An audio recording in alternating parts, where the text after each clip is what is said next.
Hello बच्चों, क्या हाल चाल। आज हम बात करें क्लास +1 में सब्जेक्ट फिजिक्स की। और लास्ट क्लास में जो हमने डिस्कस किया था वो डायमेंशंस के बारे में किया था। और डायमेंशन क्या थे, एक पावर राइज करी थी, उसकी डेफिनेशन के बारे में हमने डिस्कस कर लिया था स्टूडेंट। और इसके बारे में हम आगे डिस्कस करेंगे। तो डायमेंशंस क्या होता है बेटा, डायमेंशंस कल भी बताया था आपको। जैसे कि डायमेंशंस क्या होता है, एक यूनिट पावर होती है टू, जिसकी वजह से हम फंडामेंटल क्वांटिटीज़ जो होती है, यूनिट्स होती है, वो राइज होते हैं in order to express the drive unit of quantities. Power को or the power to which, okay. और कल मैंने आपको जैसे डायमेंशन बताया था 1D 2D 3D के बारे में। 1D 2D 3D के बारे में जो डायमेंशंस के बारे में हमने एक्सप्लेन किया था, डायमेंशन 1D होता है, 2D होता है और 3D होता है।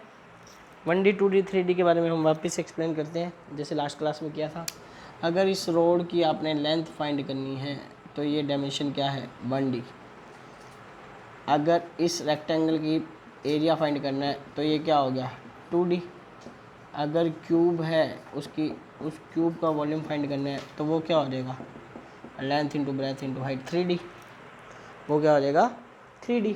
समझ आ रही है बात।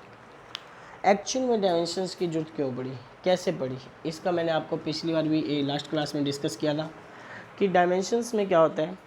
अपने इंडिया में मान लो लेंथ को हम मीटर में मेज़र कर रहे हैं, अमेरिका में या यूएसए या इंग्लैंड या कहीं भी मान लो, वहाँ पर उसको फुट में मेज़र कर रहे हैं। मास को हम यहाँ किलोग्राम में मेज़र कर रहे हैं, और कहीं कंट्री में और कहीं पे उसको मास को आप पौंड में मेज़र कर रहे हो।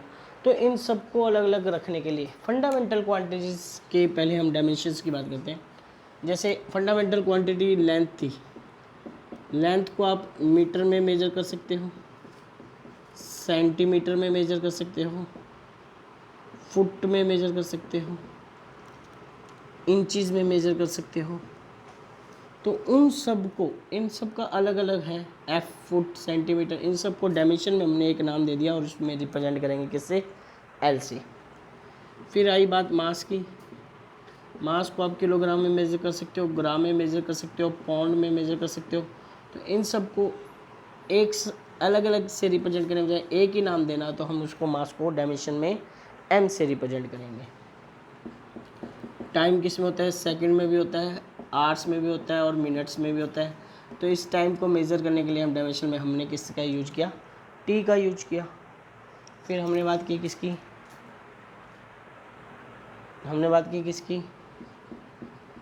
टेम्परेचर की। टेम्परेचर को आप केल्विन में भी मेज़र करते हो, फ़ारेनहाइट में भी मेज़र कर सकते हो। ऐसे फंडामेंटल यूनिट तो उसकी केल्विन है, पर टेम्परेचर को हम फ़ारेनहाइट, आगे पढ़ोगे आप सेल्सियस में मेज़र करते हो। तो टेम्परेचर का भी जो हमने बनाया, वैसे फंडामेंटल यूनिट केल्विन है, तो टेम्परेचर का जो डायमेंशन बनाया वो हमने क्या बनाया कि इलेक्ट्रिक करंट फंडामेंटल क्वांटिटी है। इलेक्ट्रिक करंट को आप एम्पियर यूनिट होती है, तो इसका डायमेंशन क्या होगा बेटा, ए। लुमिनियस इंटेंसिटी की यूनिट क्या होती है, कैंडला। तो इसका डायमेंशन आप क्या कर सकते हो, सी डी। ठीक है। और इलेक्ट्रिकल क्वांटिटी ऑफ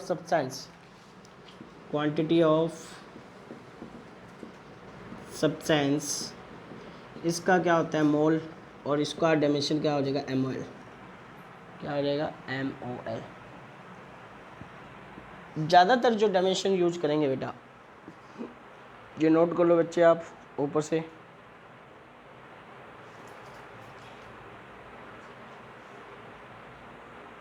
ज़्यादातर जो आप यूज करते हो वो इन तीन का यूज करते हो, एल, एम, टी, और फिर करंट का कई बार यूज हो जाता है।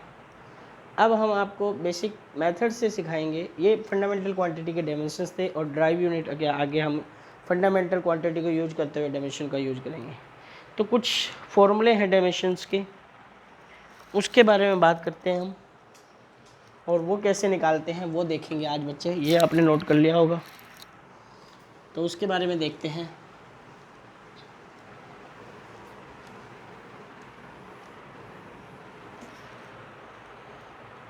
तो उसके बारे में हम बात करते हैं बेटा। तो इसमें हम पहले डाल देंगे सीरियल नंबर, टेबल बनाते हैं। क्या बनाते हैं, टेबल, और टेबल में पहले हम लिखेंगे सीरियल नंबर, ठीक है बेटा। फिर फिजिकल क्वांटिटी, चलो मैं आपको अलग से ही सिखाता हूँ, ये छोड़ो, अलग से आते हैं, देखते हैं, सीखते हैं। सबसे पहले हम लेते हैं लेंथ का डायमेंशन, मान लो 1D लेंथ। लेंथ को हमने किससे रिप्रेजेंट करेंगे, L से, तो इसका डायमेंशन हो गया L1। तो अब इसको लिखेंगे कैसे बेटा, देखो L1 लिख सकते हैं, डायमेंशन इसका L1 हो गया। लिखने का तरीका क्या है, मैंने कहा डायमेंशन जो फॉर्म में, 3 फॉर्म में चलेगा, MLOT मेनली। कितनी फॉर्म में चलेगा, 3 फॉर्म में, MLOT। पहले क्लास है, थोड़ा अजीब सा लगेगा, दूसरे दिन आप हैबिचुअल हो जाओगे, तीसरे दिन आपको अपने आप आने लग जाएगा। तो देखिए डायमेंशन लेंथ का तो मास नहीं है तो मास 0, लेंथ है तो L1, टाइम भी नहीं है तो इसका डायमेंशन हम लेंथ का क्या हो जाएगा, वैसे तो होता है L1 डायमेंशन, पर फॉर्मूला बनाएंगे तो वो क्या हो जाएगा, M0 L1 T0। समझ में आया बेटा लेंथ का। फिर हमने बात की बेटा एरिया की। तो एरिया क्या है, एरिया क्या होता है बेटा, लेंथ इंटू ब्रेथ। और मैंने कहा लेंथ को भी किससे रिप्रेजेंट करेंगे, L से, ब्रेथ को भी किससे रिप्रेजेंट करेंगे, L से। L1 बेस सेम और पावर क्या हो जाती है, ऐड। तो ये डायमेंशन एरिया का क्या बन गया, 2D L2। और इसको डायमेंशन की फॉर्म में क्या लिखेंगे, M0 L2 T0। I hope आपको समझ में आया होगा। उसके बाद बात करते हैं हम वॉल्यूम की। किसकी बात करते हैं, वॉल्यूम की। वॉल्यूम क्या होता है, length into breadth into height. तो L1 लेंथ का भी, ब्रेथ का भी L1, हाइट का भी L1। तो इन सब का क्या हो जाएगा, M0 L, इसका डायमेंशन क्या हो जाएगा, बेस सेम और पावर ऐड हो जाती है, डेट इज L3। इसका डायमेंशन क्या हो जाएगा, M0 L3 T0। ये था मेथड। अब देखो समझते हैं, कई बार आपको लेंथ की यूनिट क्या है, मीटर। जिसकी यूनिट आपको मीटर मिल जाए, सेंटीमीटर मिल जाए, फिट मिल जाए, इंच मिल जाए, फुट मिल जाए, उन सब का डायमेंशन आप L से रिप्रेजेंट कर देना। किससे रिप्रेजेंट कर देना, L से। जिसकी यूनिट किलोग्राम मिल जाए, ग्राम मिल जाए, पौंड मिल जाए, उन सब को आप किससे रिप्रेजेंट कर देना, मास M से। याद रखना है बेटा ये बात याद रखो। और जिसकी यूनिट आपको टाइम या मास आ जाए, यहाँ पर आप लिख सकते हो लेंथ आ जाए, ब्रेथ, क्योंकि ब्रेथ की यूनिट भी क्या है, मीटर, ठीक है, और हाइट की यूनिट भी क्या है, मीटर। तो length, time, mass, in time और सेकंड आ जाए तो इसका डायमेंशन आप T से रिप्रेजेंट कर सकते हो। किससे रिप्रेजेंट कर सकते हो, T से। तो आई होप आपको ये समझ में आया होगा, length into breadth into mass. अब बेसिक सा हम लेते हैं, मान लो सबसे पहले हम बात करते हैं डिस्टेंस, मीटर होती है यूनिट। अब वेलोसिटी की बात कर लो। किसकी बात करते हैं, वेलोसिटी। वेलोसिटी क्या होता है सर, वेलोसिटी पता नहीं। वेलोसिटी फाइंड करने के लिए आपके पास इसकी फॉर्मूला होना चाहिए। वेलोसिटी का फॉर्मूला क्या होता है बेटा, डिस्टेंस अपॉन टाइम। डिस्टेंस की यूनिट क्या होती है, मीटर, और टाइम की क्या होती है, सेकंड। मैंने कहा मीटर मिल जाए, सेंटीमीटर मिल जाए, जो भी मिल जाए, उस सब के डायमेंशन को आप किससे रिप्रेजेंट करोगे, L से, और इसकी पावर 1 L है। और सेकंड का डायमेंशन आपने बताया था सर किससे रिप्रेजेंट करेंगे, टाइम, T से। तो ये T1 हो गया। इस पावर को ऊपर ले गए हम, तो ये क्या हो गया, L1। ये पावर यहाँ प्लस के ऊपर जाके माइनस की, तो वेलोसिटी का डायमेंशन क्या आ गया बेटा, L1 T-1। M नहीं है तो आप इसका डायमेंशन फॉर्मूला क्या लिख सकते हो, M0 L1 T-1। समझ में आया, हाँ सर समझ में तो आया। वेलोसिटी के बाद आप एक्सेलेरेशन की बात करते हो। किसकी बात करते हो, देखो यूनिट से भी निकाल सकते हो, मीटर पर सेकेंड L1 T1। एक्सेलेरेशन क्या होता है, एक्सेलेरेशन आपको पता है, velocity upon time, velocity upon time. और वेलोसिटी क्या था बेटा, वेलोसिटी को आपने लिख लिया डिस्टेंस अपॉन टाइम, यानी ये टाइम का क्या हो गया, स्केयर हो गया। टाइम का क्या हो गया, स्केयर। डिस्टेंस अपॉन में टाइम का स्क्वायर, ऐसे भी कर सकते हो। डिस्टेंस की यूनिट मीटर, टाइम की यूनिट सेकंड और इसका स्क्वायर है तो इसका आपने स्क्वायर कर दिया।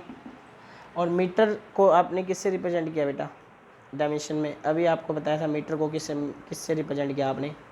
एल से, L1। और टाइम को सेकंड को T से, और उसकी पावर क्या 2 ऊपर आ जाए, ये हो जाएगा L1T2। ठीक है बेटा, L1T2। पावर ऊपर की तो L1T-2, ये बन जाएगा L1T-2। तो इसका डायमेंशन क्या आ जाएगा? M0 L1T-2। तो आई होप स्टूडेंट आपको ये समझ में आया होगा। आज हमने जो डायमेंशन के कुछ बेसिक सी बातें बताई हैं, आप इसकी प्रैक्टिस करना घर पे। मैं आपको कुछ 3 बातें दे रहा हूँ, उसको निकालना जो भी आपने आज तक फॉर्मूले पढ़े हैं। फॉर एग्ज़ाम्पल जैसे वर्क, ये आपका होमवर्क है। फोर्स, ये चीज़ें आपने पढ़ी है। वर्क पढ़ा है, फोर्स पढ़ा है, मोमेंटम 9th में आपने पढ़ी थी, डेंसिटी। तो इन 4 के आपकी ये होमवर्क है, इसकी आपने डायमेंशन फॉर्मूले फाइंड करने हैं। तो कल हम और बढ़िया इसी के अंदर आपके बेस क्लियर करेंगे। If you any doubt from this lecture please comment the inbox. Good day, have a nice day. और इनकी प्रैक्टिस करो बेटा, बहुत ईजी है डायमेंशन अगर आप प्रैक्टिस करोगे। Okay, good day.